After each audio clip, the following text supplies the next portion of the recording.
உங்களை ஆசீர்வதிப்பாராக. இன்றைக்கு நான் உங்களோடு கூட பகிர்ந்து கொள்ளக்கூடிய செய்தி பிலிப்பியர் 3ஆம் அதிகாரம்.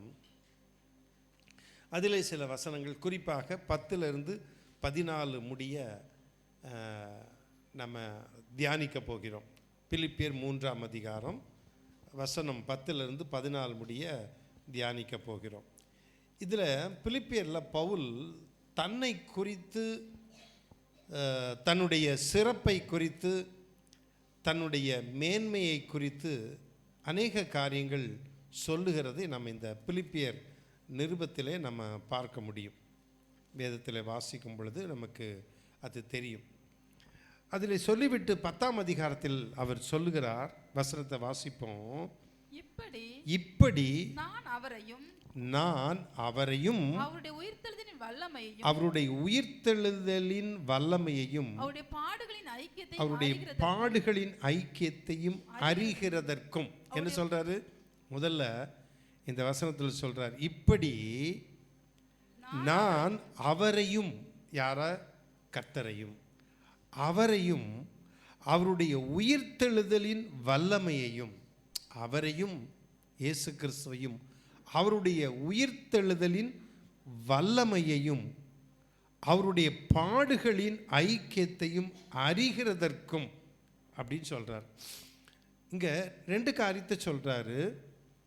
அவரையும் அவருடைய உயிர்த்தெழுதின் வல்லமையும் அவருடைய பாடுகளின் ஐக்கியத்தையும் அறியணும். அவருடைய உயிர்த்தெழுதலின் வல்லமையையும் அவருடைய பாடுகளின் ஐக்கியத்தையும் என்ன செய்யும்? அறிகிறதற்கும் அப்படின்னு சொல்றார். 2 காரியம் மிக முக்கியமாக பவுல் இதில் எம்பசைஸ் பண்ணுறதை பார்க்குறோம். ஒன்று, ஆண்டவராக இயேசு கிறிஸ்துனுடைய உயிர்த்தெழுதல். இந்த இடத்துல பவுல் எம்பசைஸ் பண்ணுறது, குறிப்பிட்டு அழுத்தம் கொடுத்து சொல்வது உயிர்த்தெழுதலை சொல்லுகிறார். உயிர்த்தெழுதலையும் உயிர்த்தெழுதின் வல்லமையையும் அவருடைய பாடுகளின் ஐக்கியத்தையும், அவருடைய பாடுகள், கிறிஸ்துவின் பாடுகள் இருக்கும் பார்த்தீங்களா, அது ரொம்ப முக்கியமானது. அப்போ அந்த பாடுகளின் ஐக்கியம், அந்த பாடுகளில் தான் பங்கு பெறுவதையும் அவர் மென்ஷன் பண்ணுறார். அறிகிறதற்கும் அப்படின்னு சொல்லிட்டு அதே வசனத்தில் மறுபடியும் சொல்லுறார், அவருடைய மரணத்திற்கு ஒப்பான மரணத்துக்குள்ளாகி, எப்படிங்க? அவருடைய மரணத்திற்கு ஒப்பான மரணத்துக்குள்ளாகி, எப்படியாகிலும் நான் மரித்தோரிலிருந்து உயிரோடு எழுந்திருப்பதற்கு தகுதியாகும்படிக்கு எனக்கு என்ன வேணும்? பவுல் அநேக காரியங்களை விரும்புகிறதை பார்க்க முடியும். பைபிளில் படிக்கும் பொழுது பவுல் அநேக காரியத்தை விரும்புகிறதை பார்க்கிறோம். இதுலையும் நம்ம பார்க்குறோம் விரும்புகிறதை. இன்னும் வசனத்தில் பார்க்கும் பொழுது அவருடைய விருப்பத்தை தெரியும்.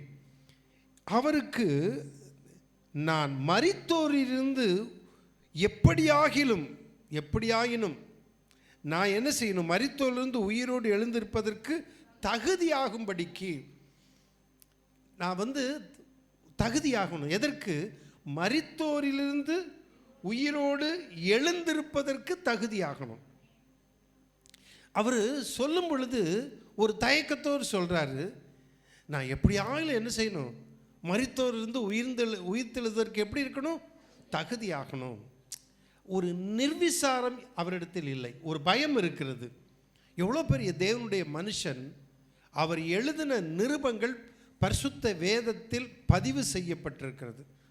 கெனான் என்கிற அளவுகோலினால் அங்கீகரிக்கப்பட்டு ஏற்றுக்கொள்ளப்பட்டு பரிசுத்த வேதத்தில் சேர்க்கப்பட்டிருக்கிறது. கவனிக்கணும்.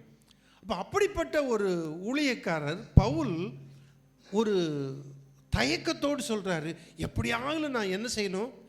இதில் பங்கு பெறணும். எதில்? அவருடைய உயிர்த்தெழுதலில் நான் என்ன செய்யணும்? எப்படியாவது உயிர்த்தெழுதல், மரித்தோரிலிருந்து உயிரோடு எழும்புவதற்கு தகுதியாகணும். மரித்தோருடைய உயிர்த்தெழுதல் உண்டு என்பது நிச்சயம். அந்த மரித்தோருடைய உயிர்த்தெழுதலில் நான் என்ன செய்யணும்? உயிரோடு எழுந்திருப்பதற்கு தகுதியுடையவனாக இருக்கணும். மரித்தோருடைய உயிர்த்தெழுதல் மிக முக்கியம். சிஎஸ்ஐ திருச்சபையெல்லாம் பார்த்தீங்கன்னா இந்த என்ன சொல்லுவாங்க, ஜெப புத்தகம்னு ஒன்று உண்டு.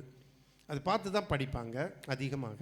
அதுக்கு அவங்க சொல்லுவாங்க பொதுவான விசுவாச பிரமாணம், நிசேயா விசுவாச பிரமாணம், இப்படியெல்லாம் உண்டு. ஸோ அப்போது அதில் சிலதெல்லாம் உண்டு. மரித்தோருடைய உயிர்த்தெழுதல், நித்திய ஜீவன், ஒரே திருச்சபை, ஒரே ஞானஸ்தானம், இப்படியெல்லாம் சில காரியங்கள் வரும். இதெல்லாம் அந்த ஆரம்ப நாட்களில் பரிசுத்தவான்கள் அதை முக்கியப்படுத்தி இதை விசுவாசிகள் அறிந்து கொள்ள வேண்டும் என்பதற்காக அதை எழுதியிருக்கிறார்கள். உண்மை, அது வேதத்தில் உள்ள சில காரியங்கள். இங்கே பவுலுடைய ஒரு எதிர்பார்ப்பு, பவுலுடைய விருப்பம் என்ன? அவருடைய மரணத்திற்கொப்பான மரணத்துக்குள்ளாகி நான் என்ன செய்யணும்? அவருடைய மரணத்துக்கு ஒப்பான மரணத்துக்குள்ளாகி எப்படியாயினும் நான் அவருடைய மரணத்துக்கு ஒப்பான மரணத்துக்குள்ளாகி, மரணத்துக்கு நான் உள்ளாகணும். அவருடைய மரணத்துக்குள்ளானா தான் என்ன எனக்கு கிடைக்கும்? உயிர்த்தெழுதல் கிடைக்கும். அப்போ அவருடைய மரணத்துக்கு ஒப்பான மரணத்துக்குள்ளாக்கி எப்படியாயினும், எப்படியாயிலும் எனக்கு எப்படியாவது எனக்கு என்ன வேணும்? நான் மரித்தோரிலிருந்து உயிரோடு எழுந்திருப்பதற்கு தகுதியாகணும். அப்போ மரித்தோரிலிருந்து உயிரோடு எழுந்திருப்பதற்கு நான் தகுதியாக வேண்டும் என்று பவுல் சொல்கிறார். நம்ம சில வேளையில் வசனத்தை நிர்விசாரமாக எடுத்துக்கொள்வோம். நித்திய ஜீவனை நித்திய ஜீவன் தர்றார், ரட்சிப்பை தர்றார், பரிசுத்த வாழ்வை தர்றார். நம்ம என்ன பண்ணுறோம்? பொதுவாக உலகத்திற்கு கொடுக்கக்கூடிய ஒரு முக்கியத்துவம் சத்தியத்திற்கு, வேதத்திற்கு, கிறிஸ்து சொன்ன வார்த்தைக்கு கொடுப்பதில்லை. அதை கொஞ்சம் தள்ளி வைத்து வாழுகிறோம். எனக்கு இதை வாசிக்கும் பொழுது நேற்றுக்கு நைட்டில் எனக்கு ஒரு உள்ளுக்குள்ளே ஒரு பயம் வந்தது. பவுலே எப்படி சொல்கிறாரு? எப்படி யாரும் அவருடைய மரணத்திலிருந்து எனக்கு என்ன வேணும்? உயிரோடு எழுந்திருக்கணும், உயிர்த்தெழுதல் வேணும் அப்படிங்கிறாருன்னு நான் உண்மையாக பயந்தேன். அதை படிக்கும் பொழுது, நம்ம வேத வசனத்தை வாசிக்கும் பொழுது ஒரு பயம் வேண்டும். இன்னொன்று, சில சமயம் வசனத்தை வாசிட்டு ஆண்டவரே இந்த அனுபவம் எனக்கு வேணும் அப்படின்னு நீங்கள் ஜெபிச்சு பழகுங்க. சரியா? உடனே சில வேளையில் நான் கன்ஃபெஸ் பண்ணுவேன், மன்னிப்பு கேட்பேன். அப்படியே அந்த வசனத்தை நம்ம சரியாக இருக்கிறோன்னு இருந்தாலும் கர்த்தருடைய வசனம் பேசும். ஜெபிக்கணும், ரொம்ப கவனமாக இருக்கணும். அப்போ பவுல் சொல்கிறாரு, எப்படியாகிலும் நான் மரித்தோரிலிருந்து உயிரோடு எழுந்திருப்பதற்கு தகுதியாகும்படிக்கு அப்படின்னு சொல்லிட்டு அடுத்த வசனம் சொல்கிறாரு. 11ஆம் வசனம் சொல்கிறாரு, அவருக்காக. யாருக்காக? இயேசு கிறிஸ்துவுக்காக. அவருக்காக எல்லாவற்றையும் நஷ்டம் என்று விட்டுவிட்டேன், குப்பையுமாக எண்ணுகிறேன். எல்லாவற்றையும் எப்படி? நஷ்டம் என்று விட்டுவிட்டேன், குப்பையுமாக எண்ணுகிறேன். எதை என்றார்? அப்படி வாசிப்போம். 3ஆம் அதிகாரத்தில் பார்த்தீங்கன்னா 4ஆம் வசனத்தில் பார்த்தீங்கன்னா பாருங்க, வாசிங்க. மாம்சத்தின் மேல் நம்பிக்கை வைக்க வேண்டுமானால் நானும் வைக்கலாம். நம்ம இந்த மாம்சத்தின் மேல் நம்பிக்கை வைப்போம் பார்த்தீங்களா? நான் யார் தெரியுமா? நீதான். அது மாற்றமே கிடையாது. இல்லை, நம்ம என்னெல்லாம் சொல்லுவோம், ரொம்ப இதாக சொல்லுவாங்க. இல்லை, எங்கள் அம்மா சில சமயம் சொல்லுவாங்க. எங்கள் அம்மா ஊரில் எங்கள் தாத்தா வீடு, நான் கொஞ்சம் சமீபத்தில் கூட போய் பார்த்துட்டு வந்தேன். அந்த வீட்டை தேடி கண்டுபிடிக்கிறதுக்குள்ளே போதும் ஆயிடுச்சு. ஏன்னா அந்த காம்பவுண்டு வாலில் எங்கள் தாத்தா பேர் எழுதியிருக்கும். இப்போ அந்த காம்பவுண்டு வாலை இடிச்சிட்டாங்க. ஆனால் நான் போய் பார்க்கணுன்னு தேடி கண்டுபிடிச்சிட்டேன். இடையங்குடிங்கிற ஊரில் போய் விடலை, ஆட்டோவிலேருந்து இறங்கி போய் வீடு வீடாக கேட்டு, சந்திரான்னு ஒரு டீச்சர் இருக்காங்க, அவங்க தான் உங்கள் தாத்தா வீட்டை வாங்கி, அந்த மாதிரிலாம் வயசு, நாளைக்கோ இன்றைக்கோ பரலோகத்துக்கு போகிறக்கு ஆயத்தமாக, அப்படிப்பட்டவங்களை விசாரித்து கண்டுபிடிச்சி போய் பார்த்துட்டேன். ரொம்ப சந்தோஷப்பட்டேன். எங்கள் அம்மா சொல்லுவாங்க, இடையங்குடியில் வீடு எப்படி தெரியுமா எங்கள் வீடு அப்படின்னு பேசுவாங்க. நான் பார்த்துருக்கேன். எங்கள் அம்மா ஒரு நாள் சத்தம் பண்ணாமல், சும்மா இருக்குமான்னு, உங்கள் வீடு அப்படி இருந்துச்சு, இப்போ உங்களுக்கு அந்த வீடு உங்கள் வீடா அப்படின்பேன். கவனிங்க, மாம்சத்தில் என்ன வருதா? மாம்சத்தில் நம்பிக்கை வைக்க வேண்டுமானால் நானும் வைக்கலாம். பார்த்தீங்களா, நானும் வைக்கலாம். மாம்சத்தின் மேல் நம்பிக்கை வைப்போம். நம்ம சில காரியங்களை பெருமையாக பேசுவோம். சில காரியத்தை உண்டா இல்லையா? இல்லை, உண்டா இல்லையா? உண்டு. யாருமே பேச மாட்டீங்களா? நானும் பேசியிருக்கேன், நம்மளும் பேசியிருக்கிறோம். இல்லைன்னு சொல்லப்பட, அது இயல்பு, தப்புன்னு சொல்லல. வாசிங்க. வேறொருவன் மாம்சத்தின் மேல் நம்பிக்கையா இருக்க நினைத்தால் நான் அதிகமாய் அப்படி செய்யலாம். நான் அதிகமாக அப்படி செய்யலாம். வேற ஒருத்தர் அப்படி செஞ்சா நான் என்ன பண்ணுவேன்?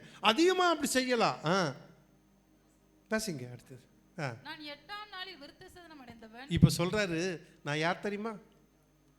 இப்போ அவர் எதை நஷ்டம் என்று விட்டு விட்டார், எதை குப்பையா என்றாங்கிறது தெரியறதுக்காக நான் சொல்றேன். நான் 8ஆம் நாளில், நான் சாதாரணமான ஆள் இல்லை. யூத முறைமையின்படி, யூத பழக்க வழக்கங்களின்படி, யூத சட்ட திட்டங்களின்படி நான் வாழ்ந்தவன். 8ஆம் நாளில், குழந்தை பிறந்து 8ஆம் நாளில் என்ன செய்வாங்க? விருத்த சேதனம் பண்ணுவாங்க. 8ஆம் நாளில் விருத்த சேதனம் அடைந்தவன். நான் யாரு? இஸ்ரவேல் வம்சத்தான். நான் பில்லி எனக்கு ஒரு இது அனுப்பியிருந்தேன். எத்தனை பேர் பார்த்தீங்கன்னு தெரில. இவங்க யாரும் பார்த்துருக்க மாட்டீங்க ஒரு வேளை. அதாவது நீங்கள் சுந்தரி சொன்னாலும் எனக்கு ஊரும் மறந்து போச்சு. போச்சா? மணிப்பூரில் உள்ளவங்க, அந்த ட்ரைபிள்ஸ் எல்லாம் இருக்கிறாங்கள, அந்த அவங்கெல்லாம் இப்போ யூதர்னு கண்டுபிடிச்சிட்டாங்க. இப்போ யூதர்கள் என்ன பண்ணுறாங்க? என் இனத்து மக்கள், எங்கள் ரத்தத்துக்கு அவங்க ரத்தத்துக்கு சம்மந்தம் இருக்குது, நான் அவங்கள இஸ்ரேலுக்கு கூப்பிட்டு போகிறேன்னு சொல்லிட்டாங்க, கவர்மெண்ட் அனுமதியோட, இந்தியா கவர்மெண்ட் அதிகமாக. பில்லி ரொம்ப சந்தோஷப்பட்டான். நானும் அளவுக்கு அதிகமாக சந்தோஷப்பட்டேன். மணிப்பூரில் எவ்வளோ கஷ்டப்பட்டாங்கல்ல, கூட்டிகிட்டு போகிறாங்கன்னா ரொம்ப. அது எப்படியா, என்ன கோத்திரம் அது? மனாசே கோத்திரத்தில் உள்ளவங்க. எப்போ அவங்க போனாங்க அப்படின்னா, இஸ்ரவேல் மக்களை அசீரியர்கள் வந்து சிறைப்பிடிச்சிட்டு போனாங்க. யூதா கோத்திரத்தை பாபிலோன் சிறைப்பிடிச்சிட்டு போனாங்க. இது நம்ம தெரிஞ்சு வச்சுக்கணும்ல, இது அடிப்படை காரியம். இது தெரியாத பாஸ்டர்ஸ் கூட உண்டு அநேகர். அப்படின்னா என்னன்னு கேட்பாங்க. நல்லா தெரிஞ்சுக்கணும். இஸ்ரவேல் நாடு தனியும், யூதா பென்யமீனும் 2 கோத்திரம் தனி நாடாக இருந்துச்சு. யூதேயா, இஸ்ரவேல். இப்போ இஸ்ரவேலை அசீரியர்கள் பிடிச்சிட்டு போயிட்டாங்க. அப்படி பிடிச்சிட்டு போனவங்க சிதறடிக்கப்பட்டாங்க. கொஞ்சம் பேர் இஸ்ரேலில் இருந்தாங்க, அசீரியாலும் கொஞ்சம் இருந்தாங்க, சிதறடிக்கப்பட்டார்கள். அந்த கோத்திரத்தில் மனாசே என்கிற கோத்திரம் இருந்தது. அந்த மனாசே கோத்திரமாக இவங்க கண்டுபிடிச்சிட்டாங்க. எவ்வளவு அழகாக இருக்காங்க, என்ன அழகாக கண்டுபிடிச்சிட்டாங்க பார்த்தீங்களா? நம்ம எல்லாம் யாருன்னு நம்ம எச்சை வச்சு ஒருத்தர் கண்டுபிடிக்கிறாங்களா? ஃபாரின்லலாம் ஆராய்ச்சி பண்ணுறாங்களா? நம்ம எச்சை வச்சுட்டு இவன் யார், எப்படி இவனுடைய ரேஸ் என்னங்கிறது கண்டுபிடிக்கிறாங்களா? யோசிச்சு பாருங்க எப்படின்னு. நம்மளே அனுப்புறதுக்கு நம்ம நாடு தனியாக ஆயத்தமாக இருக்குது. அந்த மாதிரி இருக்குது உலகம். ஸோ இன்னைக்கு போயிட்டுருக்கிற சூழ்நிலை வித்தியாசமாக இருக்குது. கவனிங்க. இப்போ இவன் சொல்கிறார், 8ஆம் நாளில் நான் விருத்த சேதனம் பண்ண மாட்டேன். நான் யாரு? இஸ்ரவேல் வம்சத்தான். பென்யமீன் கோத்திரத்தான். யாரு? பென்யமீன் கோத்திரத்தான். இவன் பேர் என்ன? சவுலு. இவன் பேர் என்ன? சவுல், எபிரேய பெயர். ரோம பெயர் பவுல். இப்போ இவன் சொல்றான், நான் பென்யமீன் கோத்திரத்தான். இன்னொருத்தன் பென்யமீன் கோத்திரத்தான் உண்டு தெரியுமா? சவுல் ராஜா, அவனும் பென்யமீன் கோத்திரத்தான். நான் பென்யமீன் கோத்திரத்தான். எபிரேயரில் பிறந்த எபிரேயன். அவன் பாருங்க எப்படி பெருமையா சொல்றான் பாருங்க. என்னெல்லாம் 8ஆம் நாளில் விருத்த சேதனம் பண்ணப்பட்டேன், இஸ்ரவேல் வம்சத்தான், பென்யமீன் கோத்திரத்தான், எபிரேயரில் பிறந்த எபிரேயன், நியாயப்பிரமாணத்தின்படி நான் பரிசேயன். 5 பக்தி வைராக்கியத்தின்படி அதையும் பெருமையா சொல்றான். சபையை துன்பப்படுத்தினவன். 7வது நியாயப்பிரமாணத்தின் நீதியின்படி குற்றம் சாட்டப்படாதவன் ஆகிலும். பார்த்தீங்களா? அதான் பெருமையா சொல்லிட்டு நம்மளும் கொஞ்சம் சொல்லலாமோ? கொஞ்சம் சொல்லலாம் போல் இருக்குது. சொல்லுங்க. சொல்லிட்டு என்ன சொல்லணும்? ஆகிலும் எனக்கு லாபமாய் இருந்தவைகளை எவைகளோ அவைகளை கிறிஸ்துவுக்காக நஷ்டம் என்று எண்ணுகிறேன். புரியுதா? எதை லாபமா எண்ணி எதை நஷ்டம் என்று எண்ணுகிறேன்.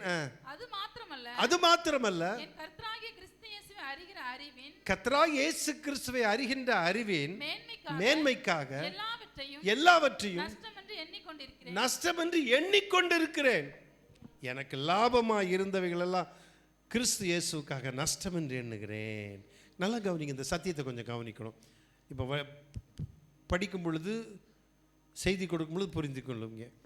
இதெல்லாம் எனக்கு லாபமாக இருந்தவைகள், இவைகளெல்லாம் எனக்கு மேன்மையாக இருந்தவைகள், இவைகள் எல்லாவற்றையும் நஷ்டம் என்று எண்ணுகிறேன். நம்ம வசனத்தை வாசிக்கும் பொழுது அந்த பகுதியில் பார்த்தோம், அதை எப்படி குப்பையுமாக. அப்போ எனக்கு மேன்மையாய் ரட்சிக்கப்படுவதற்கு முன்பதாக எனக்கு என்னெல்லாம் மேன்மையாக இருந்தோ அதெல்லாம் இப்போ என்ன நினைக்கிறேன் இல்லை? என்ன மாதிரி பெருமையாக பேசுவாங்க, தன்னை அறியாமல் பேசுவது வழக்கம் உண்டு. நம்மளும் பேசியிருக்கோம். அதாவது உண்மையை சொல்லுவது தவறல்ல, ஒருவேளை பெருமையாய் பேசுவது தவறல்ல, ஆனால் அது இப்போ எனக்கு எப்படி இருக்குது, நஷ்டமாகவும் குப்பையாகவும் எண்ணுகிறேன். எனக்கு அது இப்போ மேன்மை இல்லை. நான் மேன்மை பாராட்டுவது கிறிஸ்துவை மட்டுமே. ஹல்லேலூயா. அதுதான் இந்த உலகத்துக்குரியதெல்லாம் அழிஞ்சு போகும், இதெல்லாம் ஒளிஞ்சு போகும். ஆனால் அழியாதது ஒன்று கிறிஸ்து. ஆமென். நான் ரட்சிக்கப்பட்டுட்டேன், நான் கர்த்தருடைய பிள்ளையாயிட்டேன், நான் தேவனுடைய ராஜ்யத்துக்கு சொந்தமாயிட்டேன், பரலோகத்தில் எனக்கு குடியிருப்பு, சொந்த வீடு அங்கே ஆண்டவர் வைத்திருக்கிறார். அதுதான் எனக்கு மேன்மை. அதை பெருமையாய் சொல்லலாம். இதை நான் நஷ்டமாக எண்ணுகிறேன், குப்பையுமா எண்ணுகிறேன்னு பவுல் சொல்கிறார். ஆமென். அல்லேலூயா. ஒன்று, அவர் என்ன சொல்கிறாரு, மரித்தோரிலிருந்து எப்படியாவது என்ன செய்யணும், உயிரோடு எழும்பதற்கு நான் தகுதியான. ரெண்டாவது, எனக்கு எல்லாவற்றையும் நான் என்ன நஷ்டம் என்று விட்டேன், குப்பையுமாக எண்ணுகிறேன் ரெண்டாவது சொல்கிறார். சரி, மூன்றாவது 12ஆம் வசனம், நான் அடைந்தாயிற்று, அடுத்தது சொல்றாரு, நான் அடைந்தாயிற்று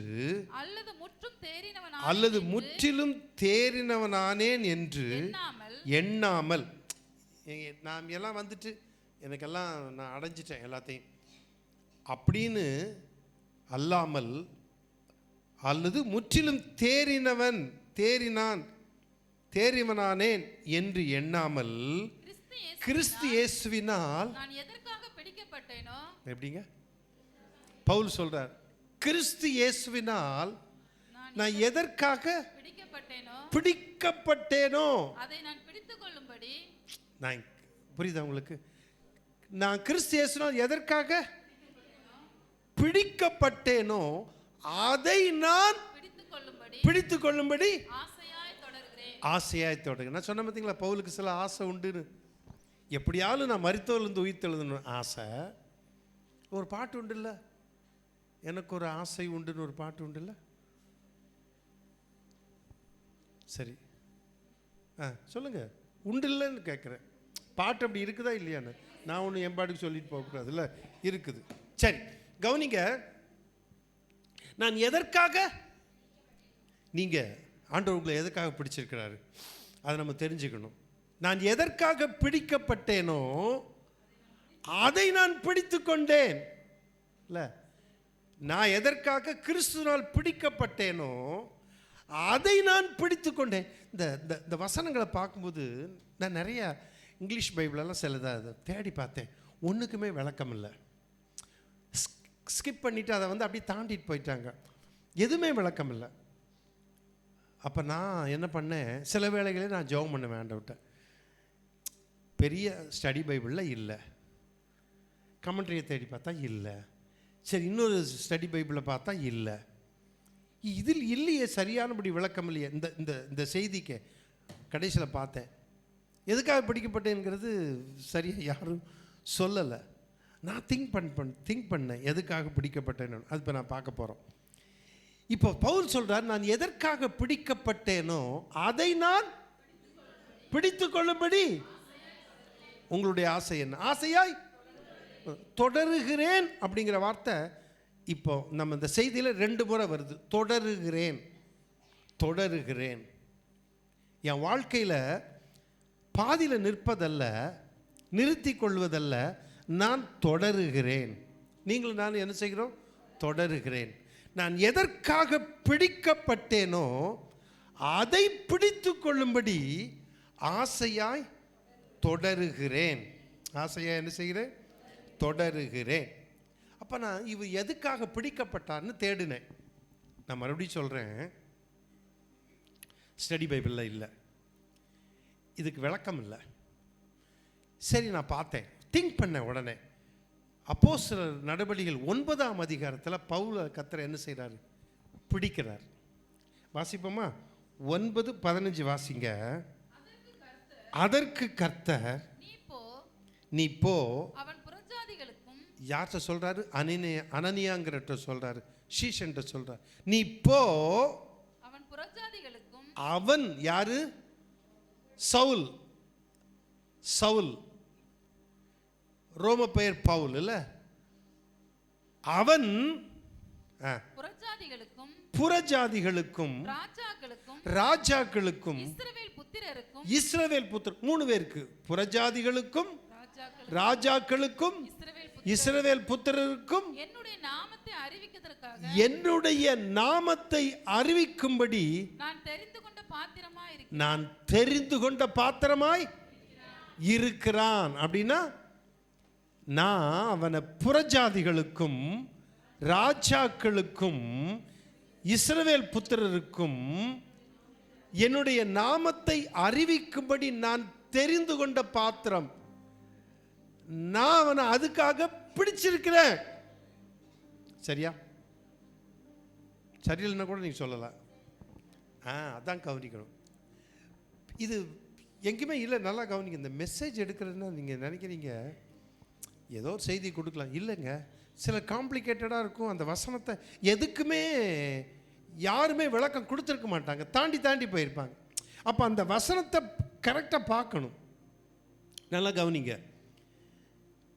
பேதுருவை பார்த்து கர்த்தர் சொல்கிறாரு, மீன் பிடிச்சிட்டு இருக்கிறவனை பார்த்து சொல்கிறாரு, இது முதல் உன்னை நான் என்ன செய்வேன்?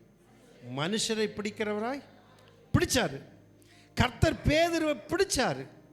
பிடிச்சி, நீ மீன் பிடிச்சிட்டு இருக்க, இப்போ நான் உன்னை பிடிச்சிருக்கேன், இனி நீ மீன் பிடிக்க மாட்ட, மனுஷரை பிடிக்குவேன். புரியுதா உங்களுக்கு? நீ இது வரைக்கும் மீன் பிடிச்சிட்டு இருந்த, இப்போ நான் உன்னை பிடிச்சிட்டேன். இப்போ ஏன் தூண்டில நீ இருக்கிற, இப்போ நான் உன்னை பிடிச்சிட்டேன், இனி நீ மீன் பிடிக்க மாட்ட, மனுஷரை பிடிப்ப. ஆனால் ஒரு மீன் பிடிப்ப. என்னங்க? ஒரு எந்த மீன்?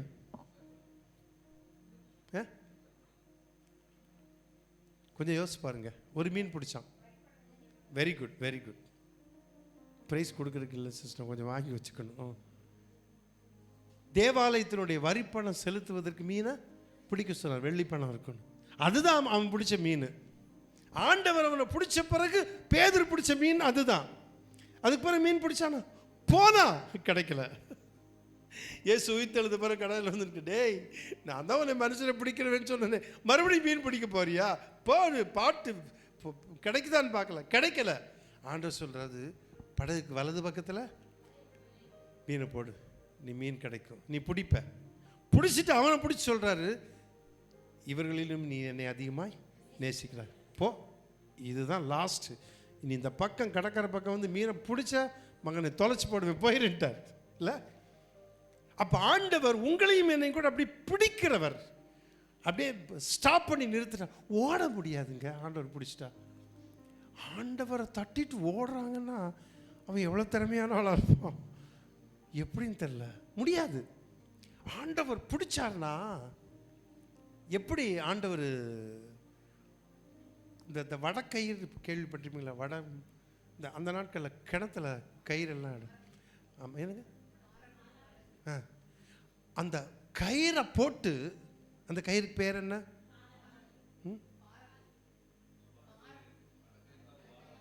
ஏதோ ஒன்று விடுங்க, அது ஏன் அது எந்த டிக்ஷனரியில் போய் தேடுறது? ரைட், விடுங்க, பரவாயில்ல. இப்போ அந்த கயிறை போட்டுட்டார் ஆண்டவர். யாருக்கு? அந்த கயிறு பேர் என்ன தெரியுமா? அன்பின் கயிறு. ஓசியாவில் வாசிக்கிறேன், அன்பின் கயிறுனால் கட்டிட்டார். ஓட முடியலைங்க, அங்கேயும் இங்கே ஓட முடியல. இந்த டக்கப்பார்னு சொல்லுவாங்க, இந்த கயிறு இழுக்கிற போட்டி. யாராவது அதில் கலந்துருக்கீங்களா? சரி, கலந்துருக்கீங்க. கலக்காதவங்களுக்கு நம்ம சர்ச்சில் ஒரு நாள் வைக்கலாம். வச்சிருவோம், ஆண்களுக்கு தனியாக பெண்களுக்கு தனியாக வச்சு பார்த்துருவோமே. நானும் வந்து பிடிச்சிக்கிறேன் ஒரு நாள், அது வச்சுருவோம். சரியா? ஓகே. கயிறு இழுப்பாங்க தெரியுமா? இந்த பக்கம் இந்த பக்கம் இழுப்பாங்க, விட்டாமல் 2 பக்கம் விடாமல் இருப்பாங்க. ஆனால் ஒரு பக்கம் பலசாலியாக இருக்கவன் என்ன பண்ணிடுவான்? கொஞ்சம் நல்லா பலசாலியாக இழுப்பான், இவன் போயிட்டே இருப்பான், இழுத்துருவான். இல்லை, ஆண்டவர் போட்ட கயிறு ஒரே ஒருத்தர் தான். நம்ம கோடி பேர் நின்னாலும் ஆண்டவர் அப்படி சுண்டி இழுத்தா எல்லாம் வந்துடுவோம். ஆண்டவர் அன்பின் கயிறினால் கட்டி பிடிச்சிட்டார். ஆமீன். கவனிங்க, இப்போ ஆண்டவர் எதுக்காக இவன் பிடிக்கப்பட்டான்? புறஜாதிகளுக்கு கிறிஸ்து நாமத்தை அறிவிக்க, ராஜாக்களுக்கு அறிவிக்க, இஸ்ரவேல் புத்திரருக்கு அறிவிக்க, அவருடைய நாமத்தை அறிவிக்க கர்த்தர் என்ன செய்துட்டாரு? அவனை பிடிச்சிட்டாரு. தெரிந்து கொண்ட பாத்திரம். அப்போ ஆண்டவர் ஒரு அழைப்பை கொடுத்தார். நல்லா கவனிங்க இந்த வார்த்தையை. ஒரு அழைப்பை கொடுத்தார். விளக்கம் இல்லாததற்கு நான் விளக்கத்தை ஆவியானவர் மூலமாய் பெற்றுக்கொண்டதை உங்களுக்கு சொல்லுகிறேன். பாசமாட சொன்னேன், அம்மா எனக்கு கிடச்சிச்சுமா அப்படின்னு நேற்றுக்கு வசனம். அப்போது கவனிங்க, இந்த அழைப்பு மறந்துடாதீங்க. அழைப்பு, கர்த்தர் ஒரு அழைப்பை கொடுக்கிறார் அவனுக்கு. நீ இதுக்கு தான், நீ புறஜாதிகளுக்கு சுவிசேஷத்தை சொல்லணும், ராஜாக்களுக்கு சொல்லணும், இஸ்ரவேல் புத்திரருக்கு சொல்லணும். அதற்காக நான் தெரிந்து கொண்ட பாத்திரம் உன்னை நான் பிடிச்சிருக்கிறேன். உனக்கு இந்த அழைப்பு இருக்கு. சொல்லுங்க எல்லாரும், உனக்கு இந்த ரைட். இப்போ பாருங்க, சரி, நான் அடைந்தாயிற்று அல்லது முற்றிலும் தேறினேன் என்று எண்ணாமல் கிறிஸ்து இயேசுவினால் எதற்காக பிடிக்கப்பட்டேனோ அதை நான் பிடித்துக் கொள்ளும்படி ஆசையாய் தொடருகிறேன். அதை பிடித்துக் கொள்ளும்படி. எதை பிடித்துக் கொள்ளும்படி?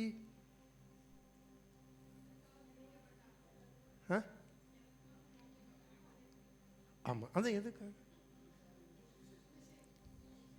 இப்போ அவன் பிடித்து கொண்டது என்ன? ஆண்டவர் அவனை பிடிச்சிட்டாரு.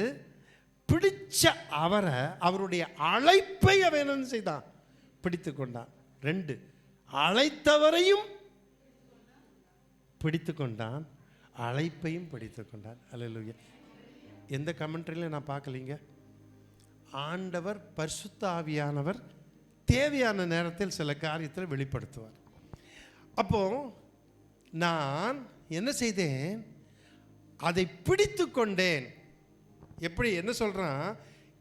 எதற்காக நான் பிடிக்கப்பட்டனோ அதை நான் பிடித்து கொள்ளும்படி நான் ஆசையாய் தொடருகிறேன். யாரை? கிறிஸ்துவனை பிடித்து கொண்டார். கிறிஸ்துவை நான் பிடித்து கொண்டேன். அவருடைய அழைப்பை நான் பிடித்து கொண்டேன். ஆமென். அதனால ஆசையாய் தொடர்கிறேன். எதை? கிறிஸ்துவையும் அவருடைய அழைப்பையும் நான் ஆசையாய் தொடர்கிறேன். Price the Lord. ரொம்ப சந்தோஷமா இருந்துச்சு எனக்கு ஆண்டுடைய வார்த்தை கிடைச்சோன்னு. கிறிஸ்துவுக்குள் அன்பான தேவனுடைய பிள்ளைகளே, நீங்கள் எதற்காக பிடிக்கப்பட்டீர்களோ அதை பிடித்து கொள்ளும்படி நீங்கள் ஆசையாக என்ன செய்யணும்? தொடரணும். என்னை ஆண்டவர் எதுக்காக பிடித்து கொண்டார்? என்னை ஆண்டவர் அவருடைய பிள்ளையாக, அவருக்காக என்னை பிடிச்சிருக்காரு. நான் நித்திய ஜீவனை பெற்றுக்கொள்ளும்படி என்னை பிடிச்சிருக்கிறாரு. நான் தேவனுடைய ராஜ்யத்தை பெற்றுக்கொள்ளும்படி ஆண்டவர் என்னை பிடிச்சிருக்கிறாரு. நான் பரலோகத்துக்கு போகும்படி என்னை பிடித்திருக்கிறார். அழியாத ஒரு வாழ்வை நான் பெற்றுக்கொள்ளும்படி ஆண்டவர் என்னை பிடித்திருக்கிறார். அவரோடு நிரந்தரமாய் வைத்து கொள்ளும்படி என்னை பிடித்து கொண்டார். என்னை பிடித்து கொண்டவரை நானும் பிடித்து கொண்டேன். ஆமென். Praise the Lord. சரி, இப்போ எப்படி சொல்றான்? ஆசையாய் ஒரு தடவை வந்திருக்கு, தொடருகிறேன். சொல்லுங்க, நீங்களும் நான் என்ன செய்யணும்?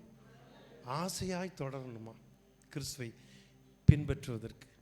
சில வேளைகளில் சிலர் கர்த்தரை ஏற்றுக்கொண்டு ரொம்ப உற்சாகமாக இருப்பாங்க, பைபிள் வாசிச்சுவாங்க, நல்லா ஜெபம் பண்ணுவாங்க, ஜெபத்துக்கு உற்சாகமாக வருவாங்க.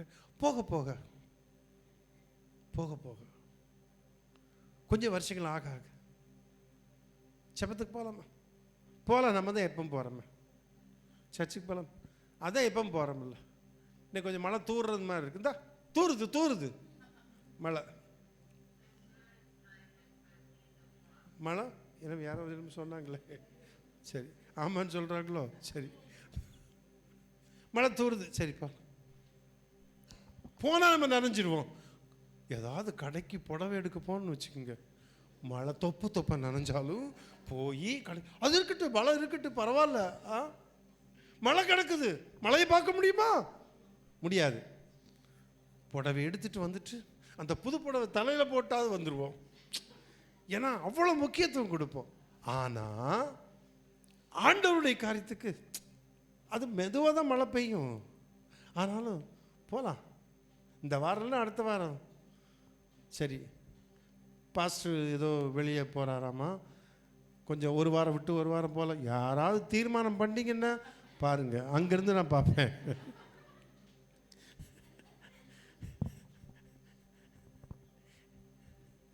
பாஸ்டர் போகிறது கவலையாக தான் இருக்குது, ஆனால் கொஞ்சம் ஒரு சில இதில் சௌகரியமாக இருக்குது, ஒரு வாரம் விட்டு ஒரு வாரம் போல பார்த்துக்குங்க, ஒழுங்காக வரணும், கர்த்தருக்கு கொடுக்குற காரியத்தில் ஒழுங்காக கொடுக்கணும். மிஷினரி ஊழியம் எல்லாம் நான் சொல்லிகிட்டு இருக்கேன், என்னென்னு எழுதி கொடுத்துட்டு மிஷினரி ஊழியம் மாதம் கொடுக்கறது எல்லாம் போகிறதுக்கு முந்தி நான் கொடுக்கணும். நேற்றுக்கு இந்த குழந்தைங்களுக்குள்ளது கடைசியாக வந்து அந்த தம்பி வாங்கி போனேன், அப்படி அதெல்லாம் செட்டில் பண்ணணும், நம்மளுடைய கடமையை நம்ம செய்யணும். சரி, நான் எப்படி ஆசையாய் தொடருகிறேன், எதற்காக பிடிக்கப்பட்டனோ அதை பிடித்து கொள்ளும்படி ஆசையாய் தொடருகிறேன்.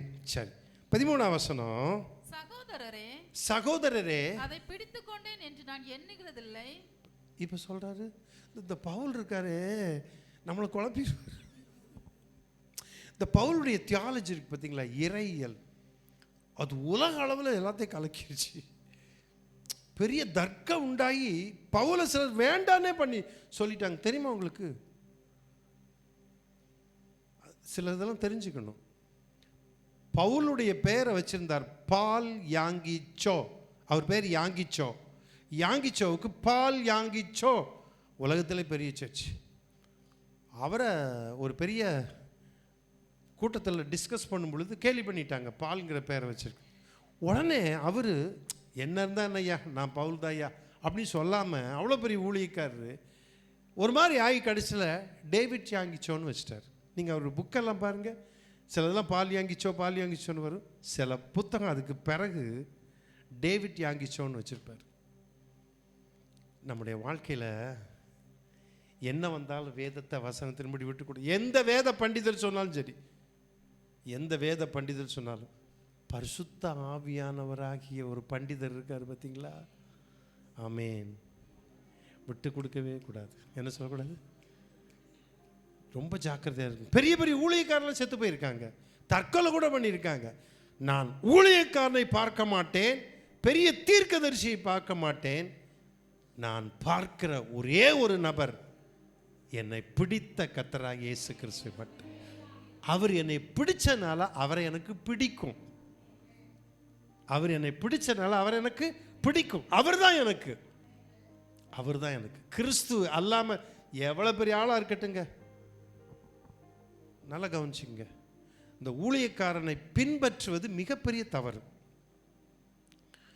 எங்கள் ஊர் பக்கம் முக்கூடல் நினைக்கிறேன், அந்த ஊர் முக்கூடல், அங்கே வந்து ஒரு ஆசிரமம் வச்சுருந்தார், பாலாசிரியர் லாரின்னு ஒருத்தர். அவருக்கு ஜெபம் பண்ணவர் ஒரு பெரிய தீர்க்கதரிசி, கூப்பிட்டு ஜெபம் பண்ணார். அவருக்கு மேலே ஒரு மேகம் இருக்குமா, அவருக்கு மேலே வில்லியம் பெர்ன்ஹாம் இன்றைக்கும் பின்பற்றுவாங்க, அவருடைய புக்கை கொடுப்பாங்க. ஒன்லி ஜீசஸ்ங்கிறவங்கலாம் அதில் கொஞ்சம் ஃபாலோ பண்ணுவாங்க. நல்லா கவனிங்க, அவர் தான் கடைசி தூதன்னு சொல்லிட்டு இருப்பாங்க, கடைசியாக வரக்கூடிய தூதன். இப்போ இந்த பாலாசியில் ரொம்ப வல்லமையாக கர்த்தர் பயன்படுத்தினார். அவரை ஒரே ஒரு முறை பார்த்துருக்கேன், திருநெல்வேலி ஜங்ஷனில் வச்சு அவர் ஒரு ஹோட்டலுக்குள்ளே போனார். எங்கள் பாஸ்டர் அண்ணே அவரை நான் சரியாக பார்க்கலையே, போனார், அவரை பார்க்கணுமா? ஆமாண்ணே பார்க்கணும் அவரை, வானு ஹோட்டலில் கூப்பிட்டு போய் அவர் உட்காந்துருக்கு முன்னால் உட்கார வச்சு அவரையே நான் பார்த்துட்ருக்கேன். அவரை நான் பார்த்துட்ருக்கேன், அவர் முறைச்சி பார்க்க. ஏன்னா அவரை பார்த்தா எப்படி இருக்கும்? கொஞ்சம் பால்டு கட்டாக இருக்கும், ஆள் பயங்கரமாக இருப்பார். அவர் காரில் ஏறின உடனே வியாதிசெல்லாம் ஓடி போய் அவர் காரில் விழுவாங்க. அவருடைய காரை தொட்டவங்கெல்லாம் சுகமாயிருவாங்களாம். நடந்த சம்பவங்க. இன்றைக்கி அது மாதிரி யாராவது இருக்காங்களா? யாராவது ஊழியக்காரர் இருக்காங்களா? தொட்டால் வியாதி தான் வரும். சும்மா போனால் அங்கே போ இங்கே போன்னு சொல்லி இங்கே பாருங்கள், என்கிட்ட இந்த மாதிரிலாம் சொல்கிறது எனக்கு ரொம்ப பிடிக்காது. நல்லா கவனிச்சிக்கங்க. இயேசு தான், கர்த்தராகிய இயேசு கிறிஸ்து. கடைசியில் அவர் விழுந்துட்டார், நான் தான் இயேசுன்ட்டார். அவருக்கு நிறைய கூட்டம் வந்தோன்னே பெருமை வந்துருச்சு.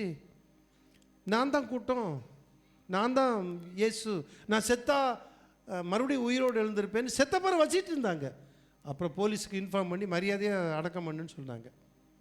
மனிதனை பின்பற்றுவதல்ல, ஊழியக்காரனை பின்பற்றுவதல்ல, அந்த ஊழியக்காரனுக்கு ஒரு முடிவு உண்டு. பிரசங்கிக்கிற எனக்கு ஒரு முடிவு உண்டு.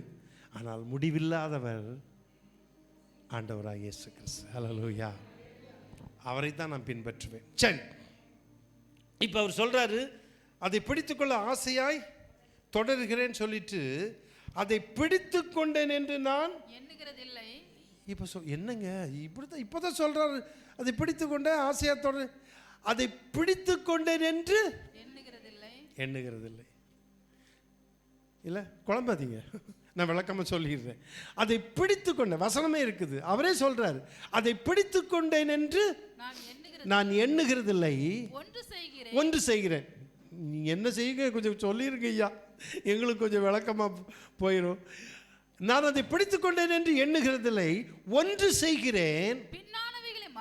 பாருங்க சொல்றார், ஒன்று செய்கிறேன், அதை பிடித்து கொண்டேன் என்று எண்ணுகிறதில்லை, ஒன்று செய்கிறேன், பின்னானவைகளை மறந்து. என்ன பின்னானவைகள்? மாம்சத்துக்குரிய காரியங்கள்.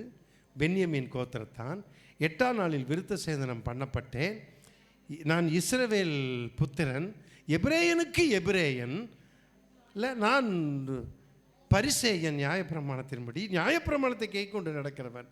ஒன்று செய்கிறேன், பின்னானவைகளை மறந்து முன்னானவைகளை நாடி. நில்லுங்க, நீங்கள் நான் என்ன செய்யணும்? கிறிஸ்துவை ஏற்றுக்கொண்ட பிறகு என்ன செய்யணும்?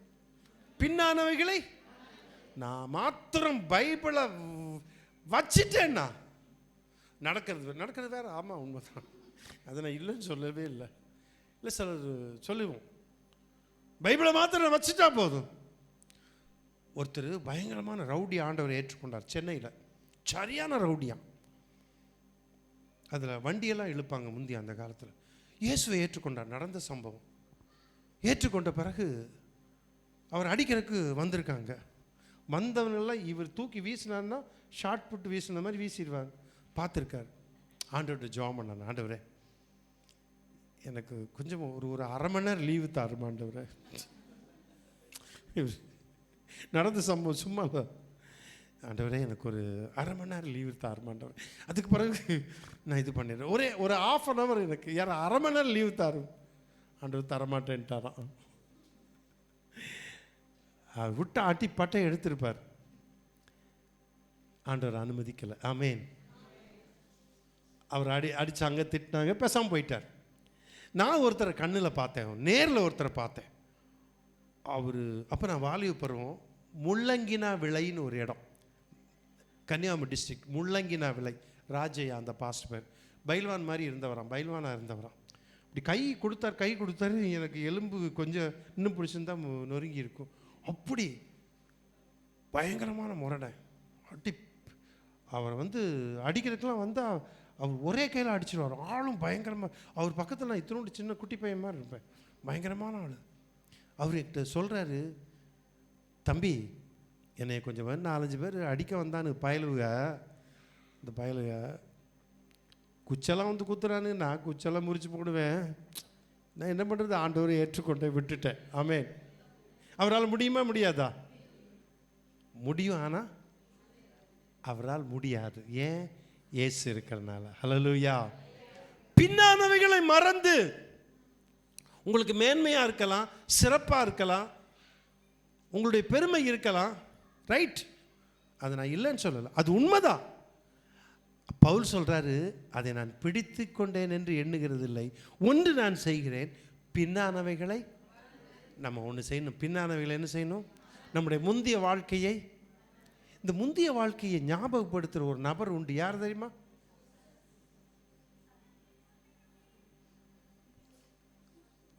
சொல்லுங்க.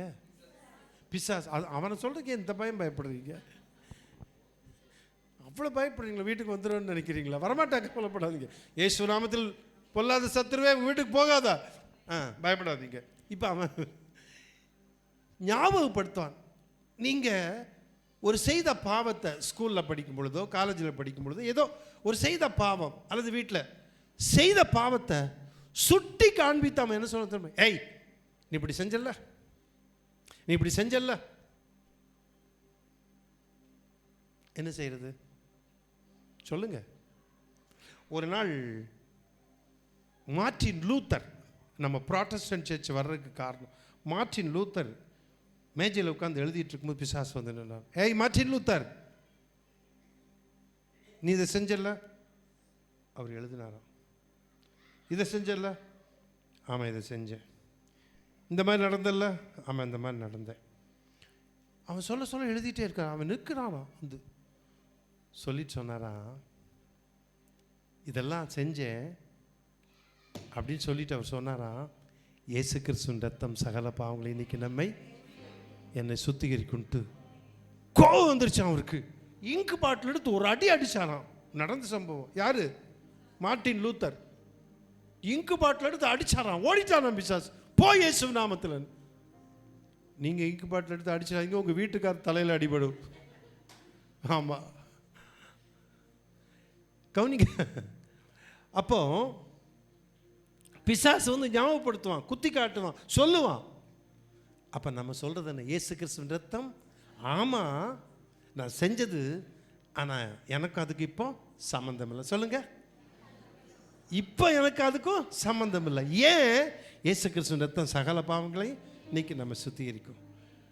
தன் பாவங்களை மறைக்கிறவன் வாழ்வடை மாட்டான். அவைகளை அறிக்கை செய்து விட்டு விடணும், இரக்கம் வருவான்.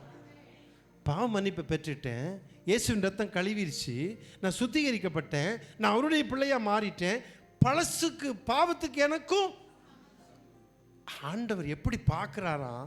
சே, அதை நினச்சி பார்த்தா நீதிமான்கிறது எப்படி பார்க்குறாராம்? அப்படியே நீதிமான தேவனுடைய பிள்ளையாக நம்மளை பார்க்கும் பொழுது இதற்கு முன் ஒரு பாவம் செய்யாதவனாக பார்க்கிறாராம். எனக்கு அதை பார்த்துட்டு என்னால் முடியலைங்க. அதை கேட்டுட்டு என்னங்க ஆண்டவர் பார்வை பாருங்க. நம்ம அப்படி செஞ்சான்ல, ஆமாம்ல, நீ பெருசாக பேசுகிறான் அப்படிலாம் நினைப்போம். நம்ம ஆண்டவர் எப்படி பார்க்குறாரா? இதுக்கு முன்னால எந்த பாவம் செய்யாதவனா பார்க்குறார், நீ செய்யலன்னு பார்க்குறாரா? எப்படி இருக்கும்? ஏங்க முடியாது. அதான் நீதிமான். அப்படி பார்க்குறாங்க. செய்தேன், ஆனால் அதுக்கு எனக்கு சம்பந்தம் இல்லை. காரணம், இயேசு வந்து குறுக்க நின்றுட்டார். அங்கே என்னை இப்படி தள்ளி விட்டுட்டு அந்த பாவத்தை அவர் கடலின் ஆழத்தில் தள்ளி போட்டார், சமுத்திரத்தின் ஆழத்தில். என்னைய மேலே வாடான்னு கொண்டு போயிட்டார். போடா, நீ உனக்கு இதுக்கு சம்பந்தமே இல்லை. நான் உன்னை வந்து குற்றம் இல்லாதவனாய், பாவம் இல்லாதவனாய், தப்பே செய்யாதவனாய் பார்க்கிறேங்கிறார் இயேசு. ஆமென், பிரைஸ் தி லார்ட். இப்போ சொல்றாரு, அதை பிடித்து கொண்டேன் என்று எண்ணுகிறதில்லை, ஒன்று செய்கிறேன், பின்னானவைகளை மறந்து, பின்னானவைகளை மறந்து, முன்னானவைகளை நாடி கிறிஸ்து இயேசுவுக்குள் தேவன் அழைத்த பரம அழைப்பின் பந்தய பொருளுக்காக. எத்தனாவது வசனமா? 14. கிறிஸ்து இயேசுவுக்குள்ளாக தேவன் அழைத்த, கவனிச்சிங்களா? நான் சொன்ன பார்த்தீங்களா? அழைத்த. எதற்காக பிடிக்கப்பட்டேனோ அதை நான் பிடித்து கொண்டேன். கிறிஸ்து என்னை பிடித்தார், அவருடைய அழைப்பு என்னை பிடித்தது, அப்போ அதை நான் பிடித்து கொண்டேன். இப்போ சொல்றாரு பவுல், கிறிஸ்து இயேசுக்குள் தேவன் தேவன் அழைத்த பரம அழைப்பின் பரலோகத்தின் அழைப்பு. ஆம்பிளிஃபைட் பைபிளில் போட்டிருக்குது என்னன்னா சுப்ரீம் அண்ட் ஹெவன்லி, சாரி அது பிரைஸ், அதாவது பரம அழைப்பு, high calling, heavenly calling, high calling, உன்னத அழைப்பு.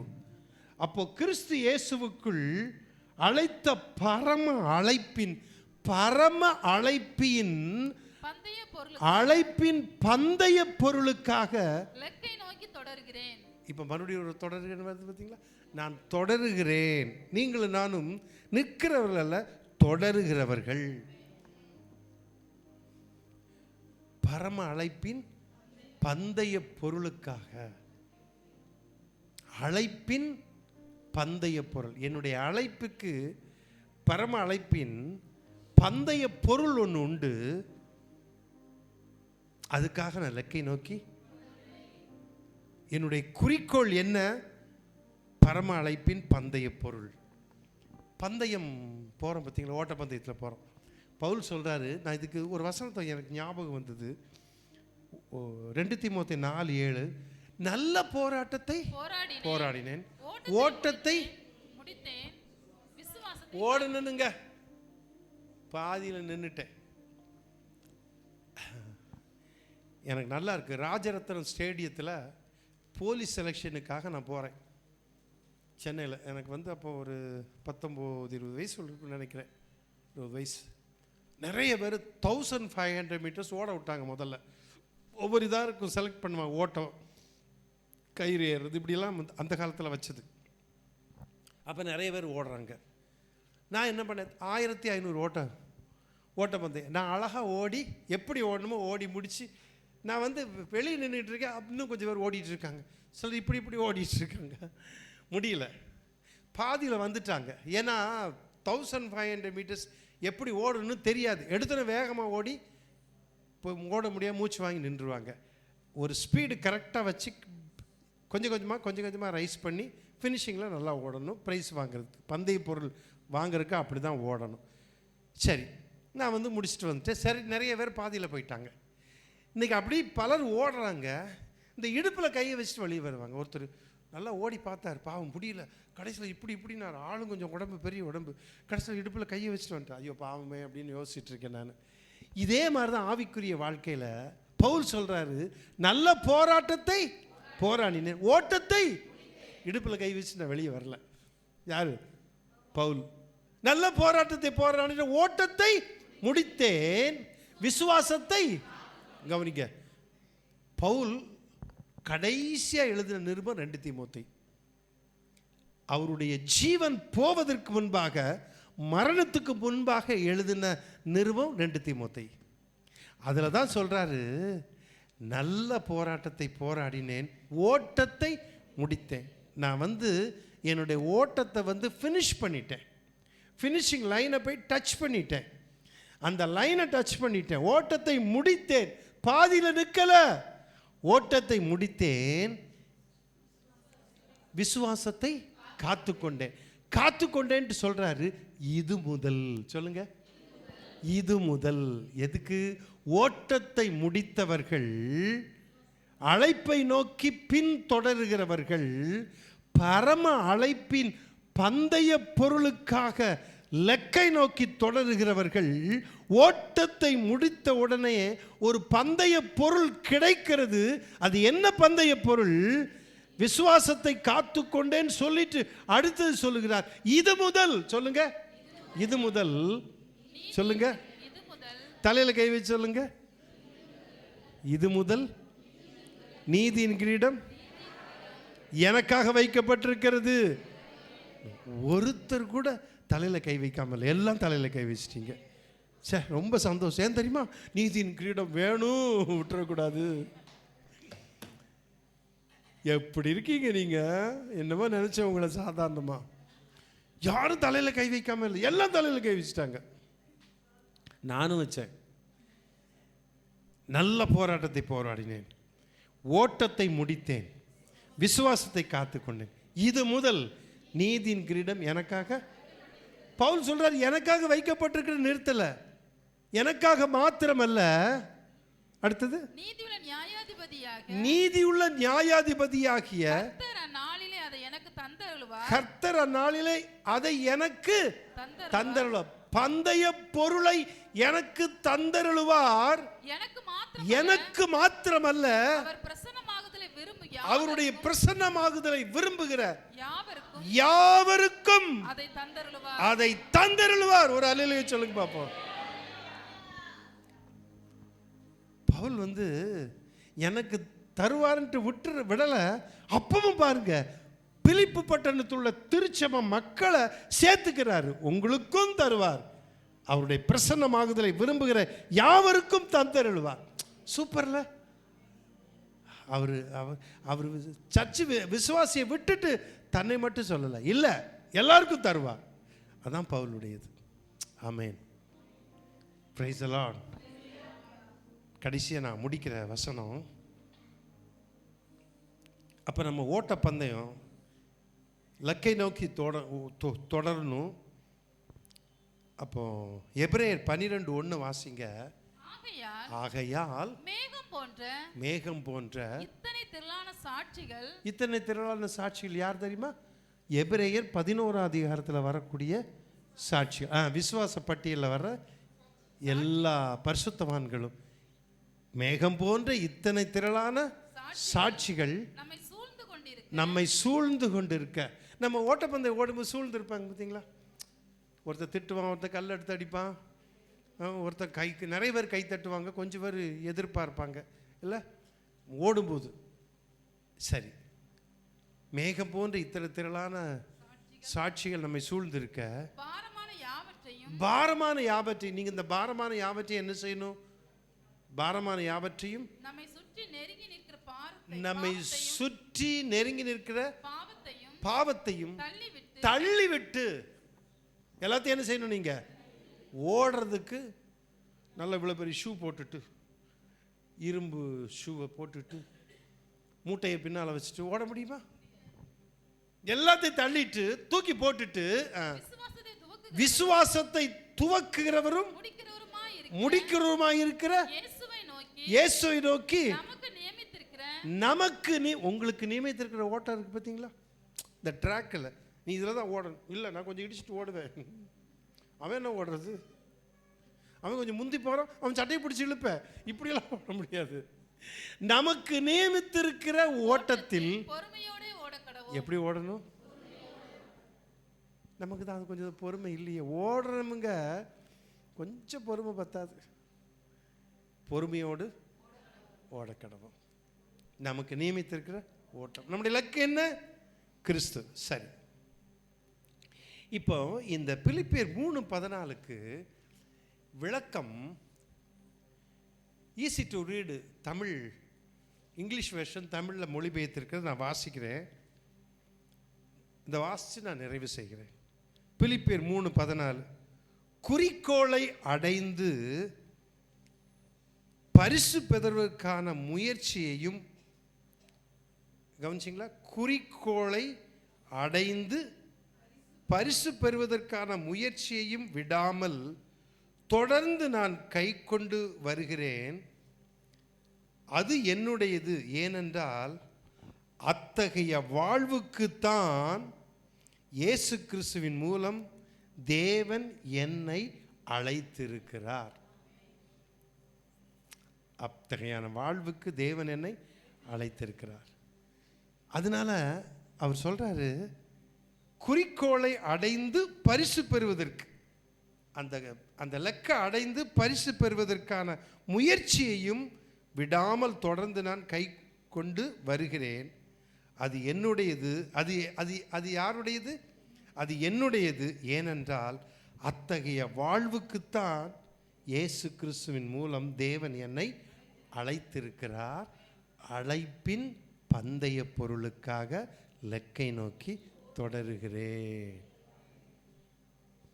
பரிசுத்தமுள்ள அன்பின் பிதாவே, உம்முடைய வார்த்தைகளுக்காக நன்றி செலுத்துகிறோம். உம்முடைய வார்த்தையை கொண்டு என்னோடு எங்களோடு பேசினீர். நாங்கள் லக்கை நோக்கி தொடருகிறோம். பந்தய பொருளை பெறுவதற்காக.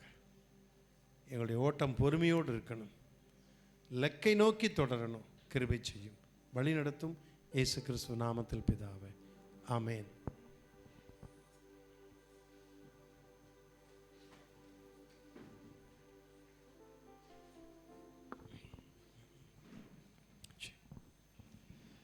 ஹல்லேலூயா. நல்ல ஒரு செய்தி ஆண்டவர் கேட்க கிருபை செய்தார். நாமும் பின்னானவைகளை மறந்து முன்னானவைகளை நாடுவோம். எழுந்துட்டு ஒரு பாடலை பாடும்போது ஒரு கத்திரிக்கின்ற காரியம்.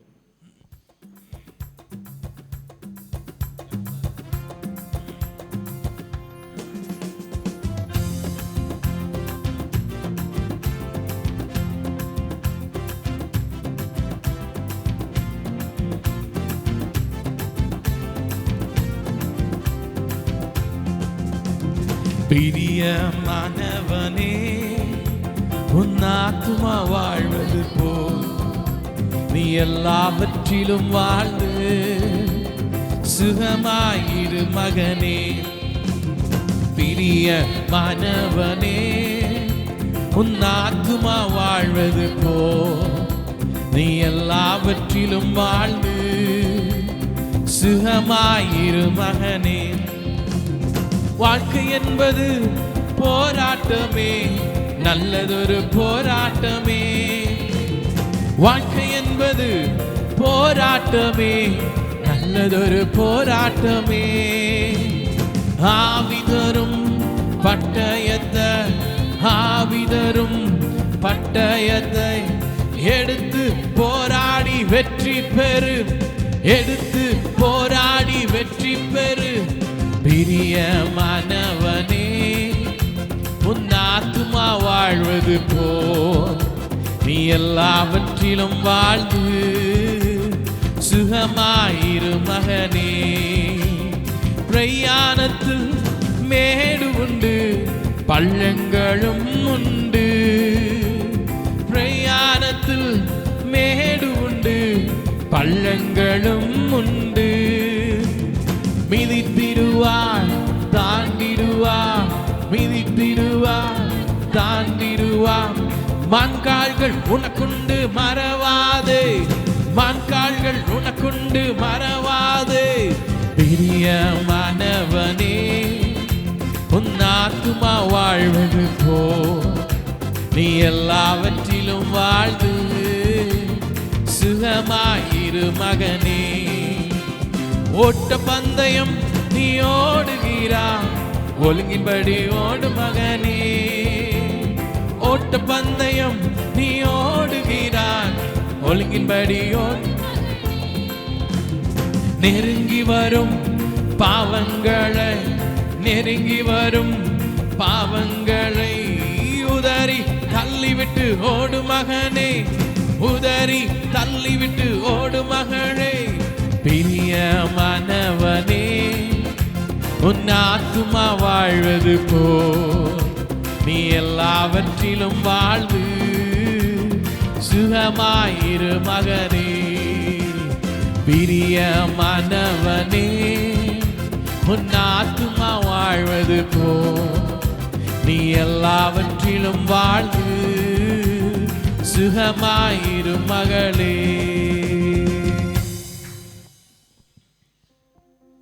பரம அழைப்பின் பந்தய பொருளுக்காக இலக்கை நோக்கி தொடர்கிறேன். பவுலினுடைய வார்த்தை. பரிசுத்தமுள்ள அன்பின் பிதாவே, பரம அழைப்பின் பந்தய பொருளுக்காக இலக்கை நோக்கி தொடர எனக்கு எங்களுக்கு கிருபைத்தார். உம்முடைய பிள்ளைகள் கொடுத்த அன்பு காணிக்கைகளுக்காக ஸ்தோத்திரம். உம்முடைய பிள்ளைகள் கொடுத்த தசமபாக காணிக்கைகள், ஸ்தோத்திர காணிக்கைகள், பொருத்தனை காணிக்கைகள் எல்லாவற்றையும் கர்த்தர் அங்கீகரித்து ஆசீர்வதியும். இதற்குரிய பிரதிபலனை உம்முடைய பிள்ளைகளுக்கு நிறைவாய் கொடுப்பீராக. கர்த்தர் தம்முடைய பிள்ளைகளை நிறைவாய் ஆசீர்வதித்து இந்த இடத்தை விட்டு சந்தோஷமாய், சமாதானமாய், மன நிறைவோடு கூட கர்த்தருக்குள் திருப்தியாக, கர்த்தருடைய ஆசீர்வாதத்தோடு, கர்த்தருடைய பிரசன்னத்தோடு உம்முடைய பிள்ளைகள் தங்களுடைய இல்லங்களுக்கு போக கர்த்தர் கிருபை செய்வீராக. உம்முடைய கரத்தில் ஒப்பு கொடுக்கிறோம். எல்லார் மேலும் கர்த்தர் தம்முடைய கரத்தை வைத்து ஆண்டவராக இயேசு கிறிஸ்து உம்முடைய காயப்பட்ட கரத்தை வைத்து உம்முடைய பிள்ளைகளை தொட்டு ஆசீர்வதிப்பீராக. சரீரத்தின் சுகவீனங்கள், பலவீனங்கள் எல்லாம் உம்முடைய பிள்ளைகளுடைய சரீரத்தை விட்டு அப்படியே நீங்கி போகட்டும். விடுதலை உண்டாகட்டும், ஆரோக்கியம் உண்டாகட்டும், சுகம் உண்டாகட்டும். இருந்த வியாதிகள் இருந்தடம் தெரியாதபடி மறைந்து போவதாக. யெகோவா ராஃபாவா இருந்து ஆண்டவரே அந்த வியாதி இருந்தடம் தெரியாதபடி மறைந்து போக கிருபைச்சு. தெய்வீக தொடுதல், உம்முடைய தொடுதல் உம்முடைய பிள்ளைகளுக்கு தேவை. தொட்டருளும். தெய்வீக சுகத்தை கட்டளிடும், ஆரோக்கியத்தை கட்டளிடும். நல்லா வாழ்ந்திருக்க, நீடி ஆயுளோடு வாழ்ந்திருக்க, சுகபலத்தோடு வாழ்ந்திருக்க, சந்தோஷமாய் வாழ்ந்திருக்க உம்முடைய பிள்ளைகளுக்கு நீர் அனுகிரகம் செய்வீராக. உம்முடைய பாதுகாப்புக்கும் உம்முடைய பராமரிப்புக்கும் உம்முடைய வழிநடத்தலுக்கும் தேவ கிருபைக்கும் உம்முடைய பிள்ளைகளை எங்களை ஒப்பு கொடுத்து நான் ஜெபிக்கிறேன். கர்த்தர் தம்முடைய பிள்ளைகளை ஆசீர்வதியும். உம்முடைய திருமுகத்தை பிரகாசிக்க பண்ணும். உம்முடைய பிள்ளைகள் மேல் கிருபையா இருப்பீராக. இயேசு கிறிஸ்துவின் இணையற்ற நாமத்தில் ஜெபிக்கிறேன் அன்பின் பிதாவே, ஆமேன். என் ஆத்துமாவே கர்த்தரை ஸ்தோத்திரி, என் முழு உள்ளமே அவருடைய பரிசுத்த நாமத்தை ஸ்தோத்திரி. என் ஆத்துமாவே கர்த்தரை ஸ்தோத்திரி, அவர் செய்த சகல உபகாரங்களையும் மறவாதே. ஆமேன். நம்முடைய கர்த்தராகிய இயேசு கிறிஸ்துவின் கிருபையும் பிதாவாகிய தேவனுடைய அன்பும் பரிசுத்த ஆவியானவருடைய ஐக்கியமும் சிநேகமும் வழிநடத்தலும் பாதுகாப்பும் நம் அனைவரோடு கூட இன்றும் என்றும் சதா காலங்களிலும் கர்த்தருடைய வருகை மட்டும் நிலைத்திருப்பதாக. ஆமேன், ஆமேன்.